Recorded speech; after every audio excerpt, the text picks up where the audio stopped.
Kita harus membedakan sikap pemerintah dan penguasanya dengan warga negaranya. Sekali lagi, belum tentu warga negaranya sepakat dengan apa yang disampaikan oleh pemerintahnya.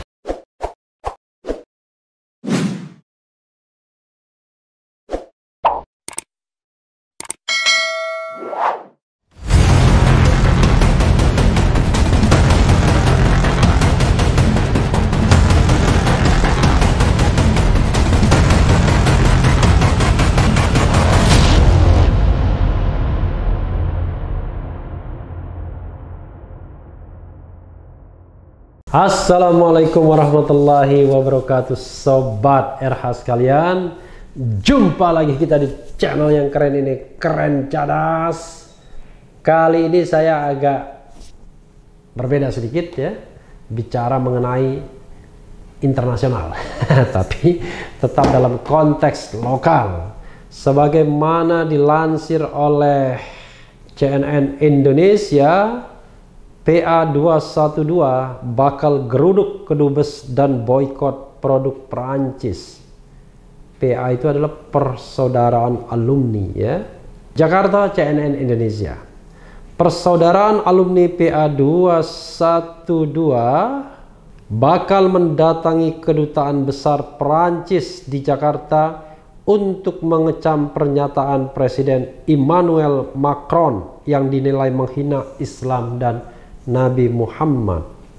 Insya Allah kami siap turun ke jalan melakukan aksi ke depan kedutaan Prancis, kata Wakil Sekretaris Jenderal PA212 Novel Bamukmin kepada CNN Indonesia.com Senin 26 Oktober.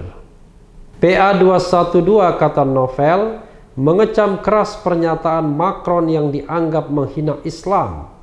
Ia menilai Macron sama saja telah mendukung penistaan terhadap umat Islam di seluruh dunia. Ribet ini urusannya ya. Yang jelas umat Islam seluruh dunia termasuk Indonesia marah, ujarnya. Novel lantas menyerukan kepada umat Islam di Indonesia memboikot produk-produk berasal dari Perancis yang beredar di Indonesia. Nggak tahu produknya apa ya. Namun ia menyatakan bahwa pihaknya tak bisa menghalangi jika ada keinginan umat Islam melakukan sweeping warga negara Prancis yang menetap di Republik Indonesia. Wah, nggak bisa itu ya, karena kita bagaimanapun negara hukum. Kebijakan negara tidak boleh dikaitkan dengan warga negaranya ya. Jadi sobat era sekalian, saya kira konteksnya jangan begitu. Kalau kita memprotes negara, ya proteslah negara dan pemerintahnya, tapi warganya kan belum tentu sama pendapatnya dengan pemerintah atau penguasanya. Untuk saat ini sikap yang paling spontan adalah memboikot produk Perancis dan meminta kepada dubes Perancis mempunyai sikap tegas, kata Novel. Maksudnya sikap tegas apa? Macron mengeluarkan pernyataan kontroversial dan dianggap menyinggung umat Islam dengan menyatakan kejahatan terorisme Islam harus ditindak tegas. Ketua Umum Partai La République En Marche LRM, bener apa nggak bahasa Prancisnya nggak jelas ya, melontarkan pernyataan itu sebagai responsnya terhadap kasus pemenggalan Samuel Paty, guru yang dibunuh setelah menunjukkan karikatur Nabi Muhammad kepada muridnya. Ya, ini memang pembunuhan yang tidak bisa ditolerir juga sebenarnya ya, karena bagaimanapun kan hukum harus berjalan ya gitu. Macron pun langsung mendapat kecaman dari berbagai pihak. Sejumlah negara Timur Tengah bahkan menyerukan boikot produk Perancis sebagai bentuk protes. Majelis Ulama Indonesia juga mengecam pernyataan Macron tersebut. MUI pun meminta Menteri Luar Negeri Retno Marsudi memanggil Duta Besar Perancis untuk Indonesia guna meminta klarifikasi pernyataan Macron. Ya sobat era sekalian, kadang-kadang ketika kita berkomentar terhadap sebuah fenomena, sering sekali itu dikaitkan dengan sebuah komunitas. Padahal tentu kalau kita lihat misalnya persoalan terkait dengan katakanlah tindak pidana pembunuhan dengan alasan apapun, kalau dia melanggar hukum kan tidak justified sesungguhnya. Tapi kita tidak boleh mengatakan bahwa itu adalah perbuatan dunia Islam, perbuatan kelompok Islam. Itu ya kita katakan sebagai perbuatan oleh orang yang melakukannya. Sama seperti misalnya di Amerika Serikat. Kalau yang melakukan itu adalah link dengan Islam misalnya, dengan gampang dikatakan sebagai perbuatan komunitas Islam. Padahal misalnya pernah ada berondongan yang dilakukan oleh pelajar yang berasal dari Korea, bisa disempitkan sebagai persoalan orang atau pelajar atau mahasiswa itu saja. Demikian juga pembantaian-pembantaian yang dilakukan oleh kelompok-kelompok non-muslim misalnya. Tapi giliran kalau itu terkait dengan Islam, maka cepat sekali untuk mengatakan bahwa itu adalah kelompok Islam. Nah, sayang sekali kalau Presiden Macron mengeluarkan pernyataan itu, karena sesungguhnya Sobat RH sekalian, Perancis ini di Eropa adalah pengimbang Inggris.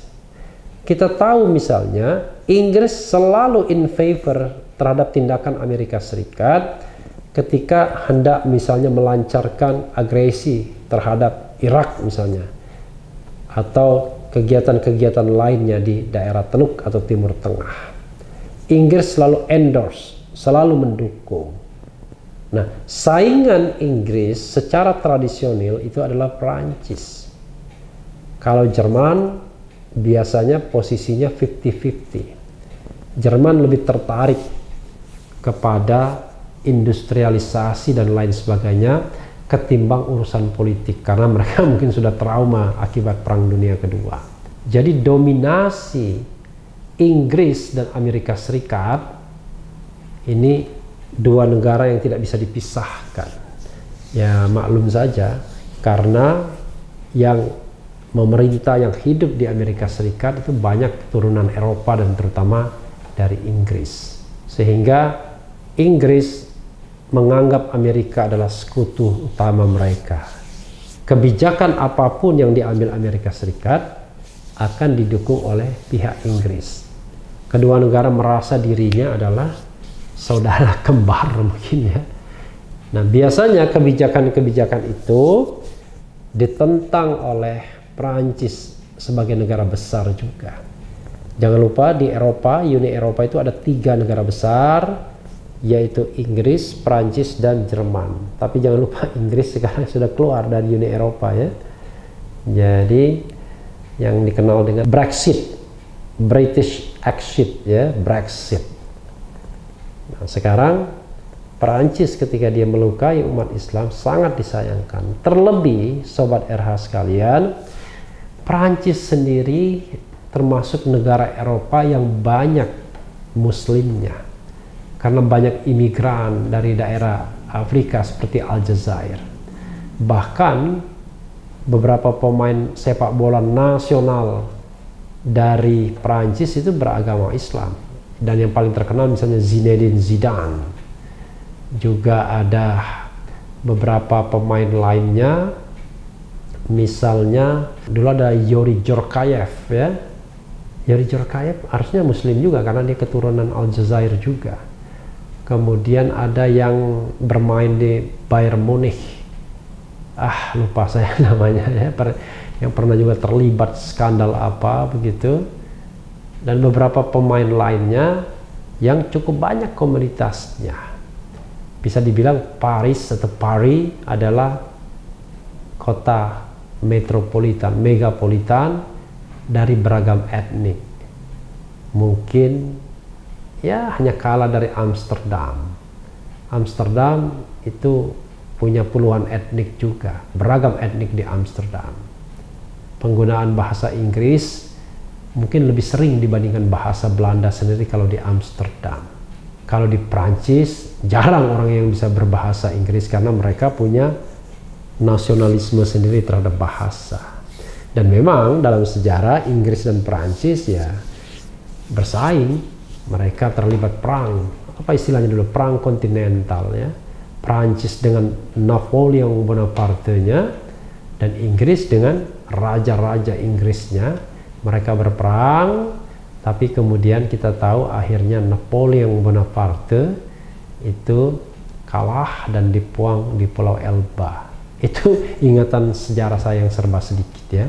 Tapi kembali lagi kepada hal-hal yang tadi, ya wajar saja kalau misalnya kelompok seperti PA212 yang biasanya sangat peka terhadap isu-isu keislaman mau melakukan protes. Ya, protes tersebut mudah-mudahan tetap di koridornya, tetap disampaikan dengan cara yang baik, tidak merusak, karena kalau terjadi perusakan atau pengerusakan yang rugi Indonesia sendiri, karena yang di demo adalah kota Jakarta yang kebetulan ada kedubes Prancisnya.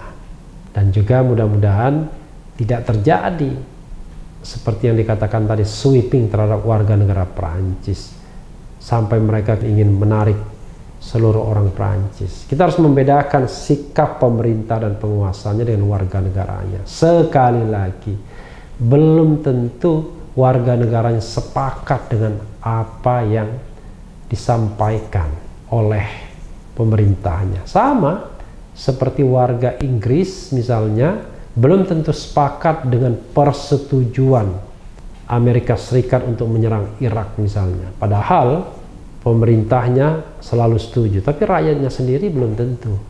Mereka sering memiliki aspirasi yang berbeda dengan pemerintahnya. Ya, sama juga di dalam negeri seperti Indonesia ini kan.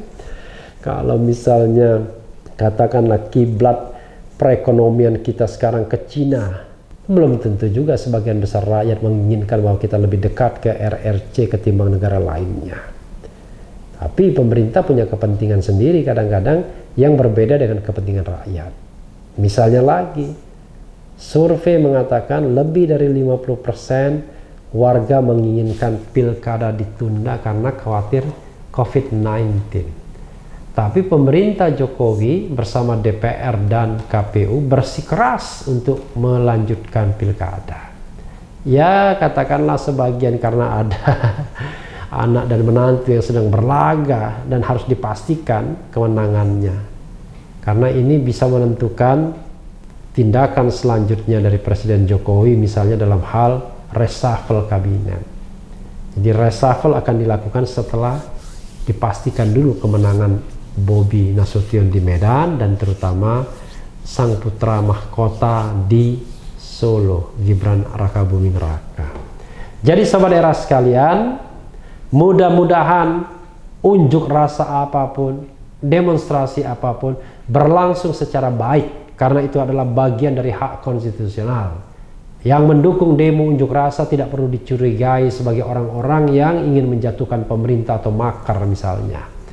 Yang penting adalah semuanya dalam koridor hukum, koridor konstitusi, dan tidak berbuat anarkis kepada siapapun, kepada negara manapun, kepada warga negara manapun. Ya sobat era sekalian, yang penting tetap di channel ini, karena di channel ini Anda akan dirayu, ditipu, dibaperin, dicecar, diuber pula di jalur sosial. Karena channel ini adalah channel yang mengancam memeras dan membenci. Jangan lupa subscribe, like, comment, and share.